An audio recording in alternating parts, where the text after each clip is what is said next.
فأعوذ بالله من الشيطان الرجيم إن مثل عيسى عند الله كمثل آدم خلقه من تراب ثم قال له كن فيكون الحق من ربك فلا تكن من الممترين فمن حاجك فيه من بعد ما جاءك من العلم فقل تعالوا ندعو أبناءنا وأبناءكم ونساءنا ونساءكم وأنفسنا وأنفسكم ثم نبتهل فنجعل لعنة الله على الكاذبين۔ یقیناً عیسیٰ علیہ السلام کی مثال اللہ تعالیٰ کے پاس آدم علیہ السلام کی طرح ہے۔ انہیں اللہ نے مٹی سے پیدا کیا، پھر اسے کہا کہ ہو جاؤ تو وہ ہو گیا۔ یہ بات تیرے پروردگار کی جانب سے بالکل سچی اور برحق ہے، پس آپ شک کرنے والوں میں سے نہ ہو جائیے۔ جو کوئی اس کے اندر جھگڑا کرے آپ کے پاس علم آ جانے کے بعد، تو انہیں کہہ دیجئے آؤ ہم اپنے بیٹوں کو بلا لیتے ہیں، تم اپنے بیٹوں کو بلا لو، ہم اپنی عورتوں کو بلا لیتے ہیں، تم اپنی عورتوں کو بلا لو، پھر ہم مباہلہ کر لیتے ہیں، ایک دوسرے پر لعنت کرتے ہیں۔ فنجعل لعنۃ اللہ علی الکاذبین، اور جھوٹ بولنے والوں پر ہم اللہ کی لعنت جو ہے وہ ڈالتے ہیں۔ نہایت عزت کے لائق سامعین محترم، معزز دوستوں، بزرگوں، بھائیوں، معززات ماؤں، بہنوں اور بیٹیوں، آج کے خطبہ جمعۃ المبارک میں اس شخصیت کی سیرت طیبہ کے بارے میں کچھ معروضات پیش کرنے کی کوشش کروں گا جنہیں داماد رسول کہا جاتا ہے۔ نبی کریم صلی اللہ علیہ وسلم کے وہ چچا زاد بھی ہیں، اور سیدہ فاطمہ رضی اللہ تعالی عنہا ان کے سرتاج بھی ہیں، اور سیدنا حسن و حسین حسنین کریمین رضی اللہ تعالی عنہما کے وہ والد گرامی بھی ہیں۔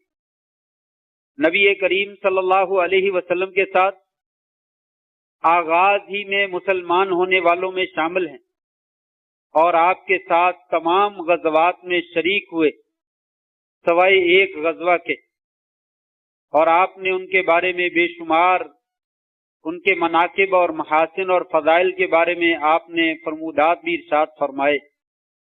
انہیں یمن کا گورنر اور یمن کا قاضی اور یمن کا دائی اور مبلغ بھی بنا کر بھیجا، جنہیں اسلام کا بہترین شاہ سوار اور بہترین بہادر اور شجاع جو ہے وہ کہا جاتا ہے۔ ان کا نام نامی سیدنا علی بن ابی طالب رضی اللہ تعالیٰ عنہ ہے۔ یہ چوتھے خلیفہ ہیں۔ حضرت عثمان رضی اللہ تعالیٰ عنہ کی شہادت کے بعد انہیں مسلمانوں نے خلیفہ جو ہے وہ نامزد کیا۔ سیدنا علی بن ابی طالب رضی اللہ تعالیٰ عنہ، ان کا نام نامی علی بن ابی طالب بن عبد المطلب بن ہاشم بن عبد مناف ہے، یعنی نبی کریم صلی اللہ علیہ وسلم کے چچا ابو طالب کے بیٹے ہیں اور عبد المطلب کے پوتے ہیں۔ نبی کریم صلی اللہ علیہ وسلم بھی عبد المطلب کے پوتے ہیں، اور حضرت علی بھی عبد المطلب کے پوتے ہیں۔ آپ کی والدہ کا نام فاطمہ بنت اسد بنت ہاشم ہے، یعنی گویا کہ حضرت علی رضی اللہ تعالیٰ کے والد ابو طالب جو ہیں وہ ہاشم کے وہ پوتے ہیں، اور آپ کی والدہ جو ہے فاطمہ یہ بھی ہاشم کی پوتی۔ علی اور نبی کریم صلی اللہ علیہ وسلم یہ عبد المطلب کے پوتے ہیں، آپ کے والد ابو طالب اور جو ہے وہ آپ کی والدہ فاطمہ، یہ دونوں جو ہے وہ آپ کے داداؤں میں سے دادا ہاشم کے جو ہے وہ پوتے لگتے ہیں۔ تو آپ کی بہت گہری رشتہ داری ہے نبی کریم صلی اللہ علیہ وسلم کے ساتھ۔ یہ آپ کا نام ہے۔ آپ کی کنیتیں دو مشہور ہیں، ابو الحسن کے نام سے بھی مشہور ہیں اور ابو تراب کے نام سے بھی مشہور ہیں۔ ابو الحسن تو سیدنا حسن رضی اللہ تعالیٰ عنہ حضرت علی کے بڑے بیٹے ہیں. بڑے بیٹے کی طرف جو ہے وہ عموماً والد کی نسبت کی جاتی ہے، تو اس ناحیے سے آپ کو ابو الحسن کہا جاتا ہے.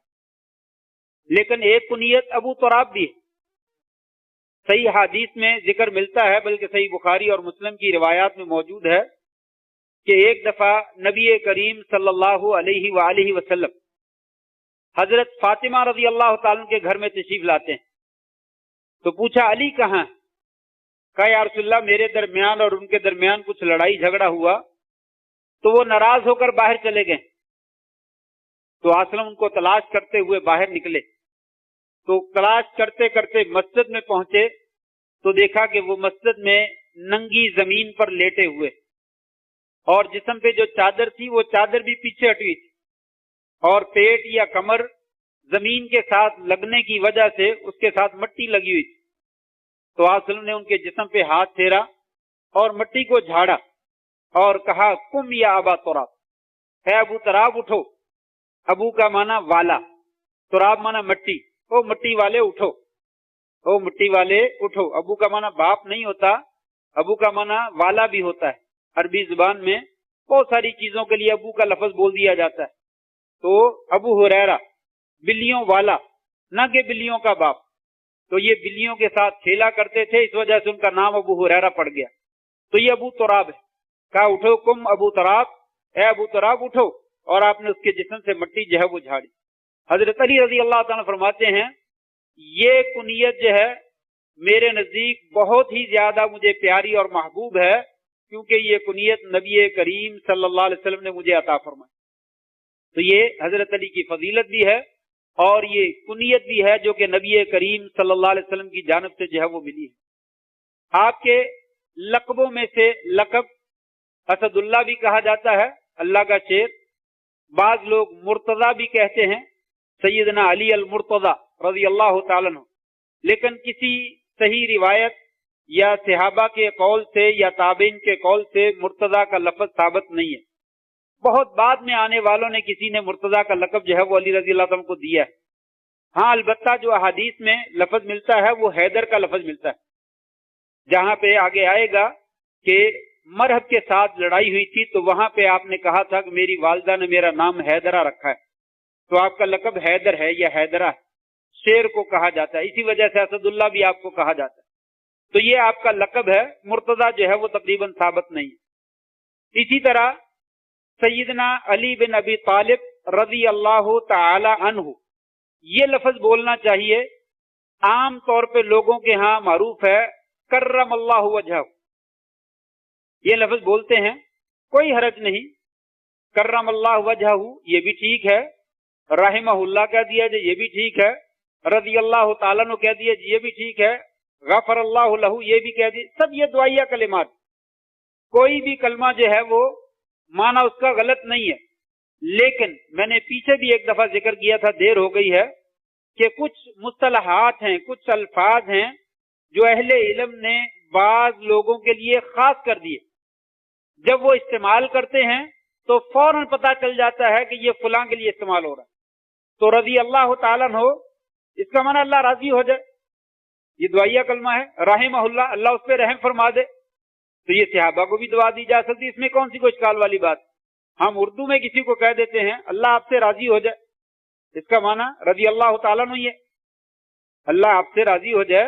رضی اللہ نہیں کہتے ہم، رضی اللہ عنہ کا، اس کی جگہ پہ ہم کہتے ہیں اللہ آپ سے راضی ہو جائے، تو وہی کلمہ ہے جو رضی اللہ تعالیٰ عنہ.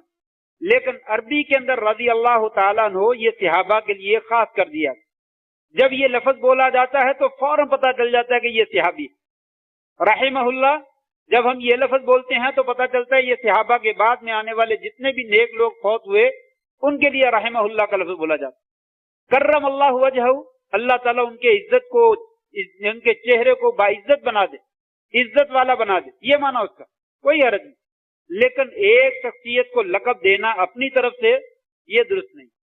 اگر حضرت علی کو کرم اللہ وجہہ کہنا چاہیے تو ابو بکر کو بھی کہہ دینا چاہیے، ابو بکر کرم اللہ وجہہ، عمر کرم اللہ وجہہ، عثمان کرم اللہ وجہہ، لیکن کوئی نہیں کہتا. تو اس کا مطلب یہ ہے کہ یا تو یہ لفظ ہم نے خود بنایا ہے جس کا استعمال درست نہیں، یا یہ نبی صلی اللہ علیہ وسلم نے استعمال کیا ہے، صحابہ نے استعمال کیا ہے، لیکن ایسا کچھ بھی نہیں، نہ آپ نے استعمال کیا نہ صحابہ نے استعمال کیا، بہت بعد میں آنے والوں لوگوں نے یہ خاص کیا، تو لہٰذا اپنی جانب سے کسی کو خاص لقب دینا جو ہے وہ مناسب معلوم نہیں ہوتا۔ اس سے معلوم ہوتا ہے کہ دوسرے صحابہ اور یہ صحابہ ان کے درمیان کوئی فرق ہے، کوئی امتیاز، جو امتیاز شریعت سے ثابت ہو وہ تو کرنا چاہیے، جو ثابت نہیں ہے وہ نہیں کرنا چاہیے۔ بہرحال یہ لفظ کے ناحیے سے تھا۔ حضرت علی رضی اللہ تعالیٰ عنہ آپ کی ولادت نبوت سے 10 سال قبل بتلائی جاتی ہے۔ تاریخ والوں نے بالضبط تو نہیں لکھا، لیکن اکثر مؤرخین نے نقل کیا ہے کہ جس وقت آپ کی عمر تقریباً 30 سال، اس وقت حضرت علی پیدا ہوئے، یعنی نبوت سے 10 سال قبل۔ 40 سال میں نبوت ملی ہے تو 62 سے 10 سال قبل آپ کی جو ہے وہ ولادت ہوئی ہے، اور بعض نے کہا 5 سال قبل جو ہے وہ ولادت۔ پہلا قول جو ہے وہ زیادہ قریب معلوم ہوتا ہے اور وہ زیادہ صحیح۔ اسی طرح روایات میں یہ موجود ہے، جو عام طور پہ لوگوں کے ہاں معروف ہے، کہ آپ مولود کعبہ ہیں، حضرت علی رضی اللہ تعالیٰ عنہ کعبہ میں پیدا ہوئے، تو اس کے بارے میں صحیح روایت کوئی نہیں ہے، نہ بخاری میں، نہ مسلم میں، نہ ابو داؤد میں، نہ نسائی میں، نہ ترمذی میں، نہ ابن ماجہ میں، نہ حدیث کی کسی کتاب میں۔ 2 کتابیں ہیں جو عموماً نقل کرتی ہیں اور باقی صرف تاریخی روایات۔ ایک امام حاکم ہیں، انہوں نے لکھا ہے کہ متواتر درجے کی خبریں ملتی ہیں کہ حضرت علی جو ہے وہ مولود کعبہ ہیں۔ یا ابن مغازلی ایک مؤلف گزرے ہیں، انہوں نے مناقب علی کے نام پر ایک کتاب لکھی ہے، حضرت علی رضی اللہ تعالیٰ کے فضائل۔ اس میں لکھا ہے کہ حضرت علی رضی اللہ تعالیٰ جو ہے وہ کعبہ میں پیدا ہوئے، لیکن ابن مغازلی کی کتاب کے اندر جو روایت ملتی ہے وہ شدید ترین ضعیف ہے، یعنی موضوع اور من گھڑت کے قریب ہے۔ اہل علم نے لکھا ہے کہ مغازلی کی کتابیں جو ہیں، ابن مغازلی کی ساری تقریباً موضوعات سے بھری پڑی، تو وہ تو بالکل ضعیف روایت۔ امام حاکم نے یہ نقل تو کیا ہے کہ متواتر روایتیں موجود ہیں، لیکن سند کوئی ذکر نہیں۔ اصل میں ایک مؤرخ نے لکھا ہے کہ ایک صحابی رسول ہیں حکیم ابن حزام رضی اللہ تعالیٰ، بہت جلیل قدر صحابی ہیں۔ وہ کہتے ہیں یا رسول اللہ، میں زمانہ جاہلیت میں نیکیاں کیا کرتا تھا، غلام آزاد کرتا تھا، صدقہ خیرات کرتا تھا، لوگوں کو کھانا کھلا دیا کرتا تھا، مہمان نوازی کیا کرتا تھا، کیا مجھے اسلام کے بعد بھی اس کا فائدہ پہنچے گا؟ تو آپ نے فرمایا اسلمت علی ما سلف من الخیر، تم اپنی نیکیوں سمیت مسلمان ہوئے ہو، تیری نیکیاں بھی ساتھ ہی آ گئی ہیں۔ اسلام کے ساتھ جب انسان پچھلے گناہوں سے توبہ کر لیتا ہے، جب اللہ تبارک و تعالی پرانی غلطیوں کو اور گناہوں کو نیکیوں میں بدل دیتے ہیں، تو پھر پرانی نیکیاں جو ہے وہ ساتھ میں کیوں نہیں آ جائیں؟ تو لہٰذا تجھے پرانی نیکیوں کا بھی اجر و ثواب ملے گا۔ ان کے بارے میں تاریخ والوں نے لکھا ہے، اور امام مسلم نے اپنا قول نقل کیا صحیح مسلم کے اندر، کہ حکیم بن حزام جو ہیں یہ کعبہ میں پیدا ہوئے، حکیم بن حزام جو ہے وہ پیدا ہوئے۔ جب یہ روایت امام حاکم نے نقل کی کہ فلاں مؤرخ کہتا ہے کہ حکیم بن حزام مولود کعبہ ہیں، اور ان سے پہلے اور ان کے بعد کوئی بھی کعبہ میں پیدا نہیں ہوا، تو وہاں پہ امام حاکم کہتے نہیں، ان کی بات صحیح نہیں ہے، بلکہ بہت ساری مشہور خبریں یہ ہیں کہ حضرت علی بھی کعبہ میں پیدا ہوئے۔ صرف اتنی بات، اس حدیث کی کوئی سند نہیں۔ امام حاکم نے جو نقل کیا ہے، لفظ وہاں پہ ایسا بول دیا جس سے پتہ چلتا ہے شاید حدیثیں ہیں، متواتر خبریں ہیں۔ متواتر خبروں کا معنی یہ ہے کہ مشہور خبر جو لوگوں کے ہاں چل رہی ہے وہ یہی ہے کہ حضرت علی کعبہ میں پیدا ہوئے، لیکن اس کی کوئی سند جو ہے وہ نہیں ملتی، لہذا کسی بھی صحیح سند سے ثابت نہیں ہے آپ مولود کعبہ۔ پھر اس کے اوپر مزید قصہ من گھڑت بنا لیا جاتا ہے کہ بیت اللہ کی ایک دیوار جو ہے اس میں دراڑ پڑ گئی، اور آپ کی والدہ جو ہے اس کے اندر چلی گئی، اور پھر دیوار جو ہے وہ بند ہو گئی، اور 3 دن تک وہ نکلی نہیں، اور وہیں پہ حضرت علی کی ولادت ہوئی، اور پھر دیوار جو ہے وہ شک ہوئی اور پھر باہر نکلے۔ یہ من گھڑت اور جھوٹا قصہ ہے، اس کا بالکل ہی تاریخ کے ساتھ کوئی تعلق نہیں۔ لہذا اگر مولود کعبہ بھی ہوں تو کوئی مسئلہ نہیں ہے، ایمرجنسی حالات میں ہو سکتا ہے، جیسا کہ حکیم بن حزام کے بارے میں کہا گیا کہ اتفاق ایسا ہے کہ حکیم بن حزام کی والدہ بیت اللہ کی زیارت کو آئیں، اور وہ دروازہ کھلا ہوا تھا، اندر چلی گئی۔ جب نکلنے لگی تو وہیں پہ ولادت ہو گئی اور وہ باہر نہ نکل سکی، اور یہ اتفاق تھا، اتفاق سے ایسا ہو جائے تو کوئی بڑی بات نہیں ہے۔ بیت اللہ کے اندر جو ہے وہ صحن مطاف جو ہے یا مسجد حرام جو ہے وہاں پہ آج بھی اس طرح کا قصہ جو ہے وہ ہو سکتا ہے، اس میں کوئی اشکال والی بات نہیں۔ بہرحال اس چیز کو بیس بنا کر اس کو جو ہے وہ بہت آگے تک لے جانا یہ کسی بھی طریقے میں جو ہے وہ صحیح بات نہیں ہے۔ صحیح بات وہی ہے جو میں نے ذکر کر، مکہ میں پیدا ہوئے ہیں، کعبہ میں پیدا ہوئے یا نہیں ہوئے کوئی صحیح روایت نہیں، ہوئے ہیں تو ٹھیک ہے، کوئی مسئلہ نہیں ہے، پھر اس میں کون سی ہو ایسی بات۔ اللہ تبارک تعالیٰ نے جہاں کسی کی ولادت لکھی وہاں پہ ہو جاتی ہے۔ یہ کہنا کہ وہ مقام جو کسی نبی کو نہیں ملا وہ حضرت علی کو مل گیا، یہ درست نہیں۔ میں نے ذکر کیا کہ اہل علم نقل کیا حکیم بن حزام وہ واحد فرد ہیں تاریخ میں جو اس سے پہلے یا اس کے بعد کسی کی ولادت کعبہ میں نہیں، یہ بھی قول علماء کا جو ہے وہ موجود ہے۔ تو لیا کیا حکیم بن حزام نبیوں سے حضرت علی سے افضل ہو گئے؟ ایسا نہیں ہے۔ تو یہ ایک منقبت ہے جو مل گئی ہے تو کوئی مسئلہ نہیں، اس میں کون سی اشکال والی بات۔ تو یہ ان کی ولادت ہے، 10 نبوت سے پہلے جو ہے وہ مسلمان ہوئے۔ پھر اسلام لانے والوں میں سے معروف بات ہے حضرت علی رضی اللہ تعالیٰ عنہ اولین اسلام لانے والوں میں۔ اختلاف ہے کہ ابو بکر پہلے مسلمان ہوئے یا حضرت علی پہلے مسلمان ہوئے۔ اہل علم کا کہنا اس اختلاف میں پڑھنے کی ضرورت نہیں ہے، سیدھا یہ کہہ دیا جائے مردوں میں سے ابو بکر پہلے مسلمان ہوئے، عورتوں میں سے خدیجہ پہلے مسلمان ہوئی، اور بچوں میں سے حضرت علی رضی اللہ تعالیٰ جو ہے وہ سب سے پہلے جو ہے وہ مسلمان ہوئے۔ تو لہٰذا اس میں کوئی اشکال نہیں۔ تو بچوں میں سے سب سے پہلے سابقین الاسلام جو ہے وہ حضرت علی رضی اللہ تعالیٰ کا شمار ہوتا ہے، اور یہ بہت بڑی فضیلت۔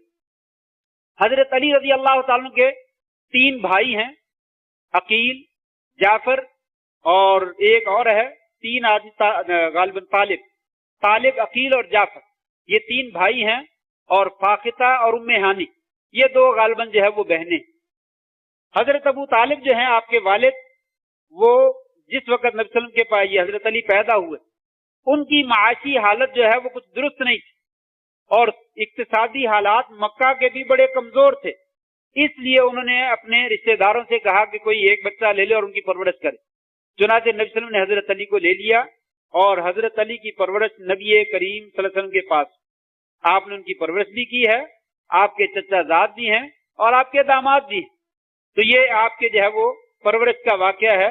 اور پھر اس کے بعد مسلمان ہونے کے بعد نبی کریم صلی اللہ علیہ وسلم کے ساتھ رہے، اور سب سے عظیم واقعہ جو آپ کی فضیلت کے لیے بہت زبردست ہے، نبی کریم صلی اللہ علیہ وسلم کو ہجرت کی اجازت ملی، اور مشرکین مکہ نے اسی رات آپ صلی اللہ علیہ وسلم کو شہید کرنے کا منصوبہ بنا لیا کہ نعوذ باللہ من ذالک آپ کو شہید کر دیا۔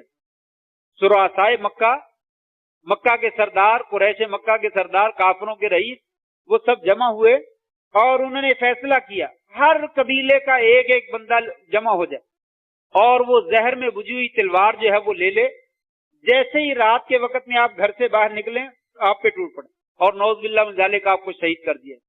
اور ادھر وَيَمْكُرُونَ وَيَمْكُرُ اللَّهُ، یہ لوگ مکر کرتے ہیں، سازشیں کرتے ہیں، اور اللہ بھی اپنی تدبیر کرتا ہے۔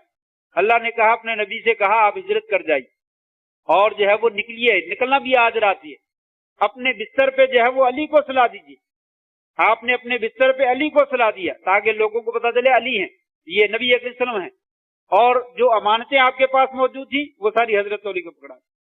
قربان جائیے، دشمن باہر آپ کو قتل کرنے کے منصوبے بنا رہے ہیں، اور آپ دشمنوں کی امانتیں جو ہے وہ حضرت علی کے سپرد کر دیں، میں چلا جاؤں گا، یہ فلاں فلاں بندے کی امانت ہے، اس کو واپس کر دیں۔ آج ہم بھی اسی نبی کے امتی ہیں، جو دشمنوں کی امانتیں واپس کرنا تو بہت دور کی بات ہے، دوستوں کی امانت بھی واپس نہیں کرنا۔ کسی کی چیز آ جاتی ہے تو انسان کہتا ہے مال غنیمت ہے، مال مفت ہے، دل بے رحم، آ گیا ہے تو آگے سے اب اس کو تڑفاؤ، اس کو جو ہے وہ تنگ کرو، جتنا بھی تنگ کر سکتے ہو، نہیں دیتا بھی جاؤ تو کرنا کر لو۔ نہیں، ایسا نہیں ہے، یہ مال یہیں کا یہیں رہ جانا ہے۔ اگر نبی کا امتی بننا ہے، آپ سے محبت کا اظہار کرنا ہے، تو دشمنوں کی امانتیں بھی واپس کر دینی چاہیے، اپنے تو کرنی ہی چاہیے۔ بہرحال آپ نے حضرت علی سے کہا یہ امانتیں لے لو اور میرے بستر پہ سو، اور آپ نکلے۔ اللہ نے کہا مٹی اٹھائیے اور پھینک دیجیے۔ اللہ تعالیٰ کے چہروں اور آنکھوں میں مٹی ڈال دی، آپ نکلے، ان کو پتہ ہی نہیں چلا، نظر ہی کچھ نہیں آیا۔